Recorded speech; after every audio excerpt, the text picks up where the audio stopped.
নমস্কাৰ। এই মুহূৰ্তত অসমৰ প্ৰত্যেকগৰাকী জনতালৈ দিবলৈ ওলাইছো ডাঙৰ খবৰ। আজি হৈছে 20 অক্টোবৰ। আজি অসমৰ লাখ লাখ দুখীয়াসকললৈ কেইখনমান চৰকাৰী আঁচনিলৈ দিবলৈ ওলাইছো ডাঙৰ খবৰ।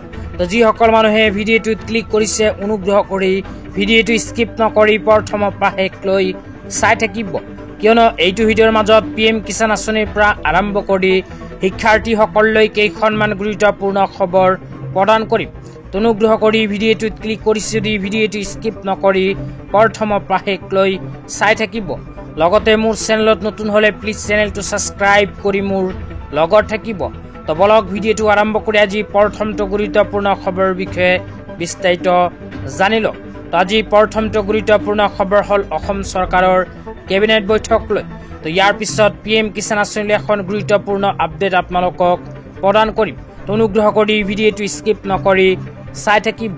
তো অসম চৰকাৰে কেইদিনমান আগত শিক্ষাৰ্থীসকলৰ বাবে কেবিনেট বৈঠকত এক বিশেষ সিদ্ধান্ত গ্ৰহণ কৰিছে।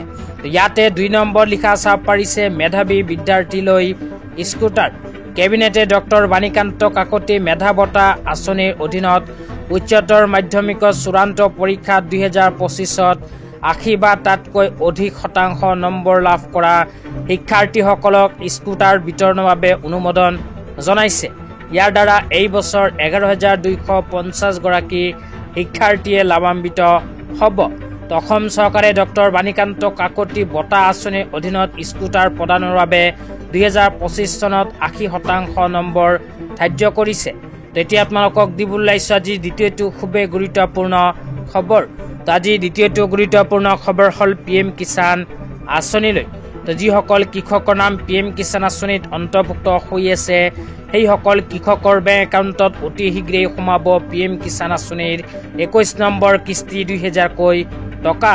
তো আপোনালোকৰ নাম যদি PM কিষাণ আঁচনিত অন্তৰ্ভুক্ত হৈ আছে তেন্তে আপোনালোকেও অতি শীঘ্ৰে PM কিষাণ আঁচনিৰ টকা লাভ কৰিব। তো কেতিয়া লাভ কৰিব এই বিষয়ে জনাই দিবলৈ চেষ্টা কৰিম। অনুগ্ৰহ কৰি ভিডিঅ'টো স্কিপ নকৰি চাই থাকিব। তো যিসকল যোগ্য কৃষকসকলে PM কিষাণ আঁচনিৰ 20 নম্বৰ কিস্তিৰ 2000কৈ টকা নিজৰ বেংক একাউণ্টত লাভ কৰিছিল সেইসকল কৃষকে এতিয়া PM কিষাণ আঁচনিৰ 21 নম্বৰ কিস্তি ধন লাভ কৰিব। তো কেইখনমান নিউজ পৰ্টেলৰ ফালৰ পৰা প্ৰদান কৰা আপডেট অনুযায়ী দীপাৱলীৰ পূৰ্বে PM কিষাণ আঁচনিৰ টকা প্ৰদানৰ কথা উল্লেখ কৰিছিল, কিন্তু দীপাৱলীৰ পূৰ্বে PM কিষাণ আঁচনিৰ টকা নোসোমাল। তো তেন্তে PM কিষাণ আঁচনিৰ টকা কেতিয়া সোমাব এতিয়া আপোনালোকক বিতংভাৱে জনাই দিছোঁ। তো ভাৰত চৰকাৰে প্ৰতি 4 মাহৰ মূৰে মূৰে PM কিষাণ আঁচনিৰ এটাকৈ কিস্তি প্ৰদান কৰে। তো PM কিষাণ আঁচনিৰ 20 নম্বৰ কিস্তি ধন ভাৰত চৰকাৰে যোৱা আগষ্ট মাহত প্ৰদান কৰিছিল। তো আগষ্ট মাহৰ পৰা যদি আমি হিচাপ কৰোঁ তেন্তে আগষ্ট, ছেপ্টেম্বৰ, অক্টোবৰ আৰু নৱেম্বৰ। তো অহা নৱেম্বৰ মাহলৈকে 4 মাহ সম্পন্ন হৈ যাব। তো অহা নৱেম্বৰ মাহতে কৃষকসকলে নিজৰ বেংক একাউণ্টত PM কিষাণ আঁচনিৰ ধন লাভ কৰিব। তেতিয়া আপোনালোকক দিবলৈ ওলাইছো আজি তৃতীয়টো খুবেই গুৰুত্বপূৰ্ণ খবৰ। আজি তৃতীয়টো গুৰুত্বপূৰ্ণ খবৰ হ'ল GST লৈ। তো ভাৰত চৰকাৰে GST লৈ কেইখনমান বৃহৎ সিদ্ধান্ত গ্ৰহণ কৰিছে। তো ইয়াতে লিখা আছে দেশৰ GST ব্যৱস্থাত বৃহৎ সংস্কাৰ। ভাৰত চৰকাৰে GSTৰ ক্ষেত্ৰত বিশেষ সিদ্ধান্ত গ্ৰহণ কৰিছে।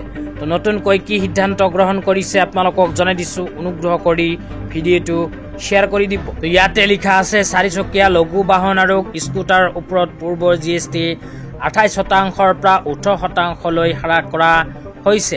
তো ইয়াতে উল্লেখ কৰা অনুযায়ী ভাৰত চৰকাৰে 4 চকীয়া লঘু বাহন আৰু স্কুটাৰৰ ওপৰত GST হ্ৰাস কৰিছে। পূৰ্বতে 28% আছিল আৰু বৰ্তমানে ভাৰত চৰকাৰে 18%লৈ হ্ৰাস কৰিছে। তো আপোনালোকে যদি 4 চকীয়া লঘু বাহন আৰু স্কুটাৰ ক্ৰয় কৰে তেন্তে 28%ৰ পৰিৱৰ্তে 18% GST এতিয়াৰ পৰা প্ৰদান কৰিব লাগিব। তো আজি ইমানেই। ভিডিঅ'টো চাই কেনে পালে নিশ্চয় কমেণ্ট বক্সত কমেণ্ট কৰি জনাই দিব। লগতে চেনেলত নতুন হ'লে প্লিজ চেনেলটো ছাবস্ক্ৰাইব কৰি মোৰ লগত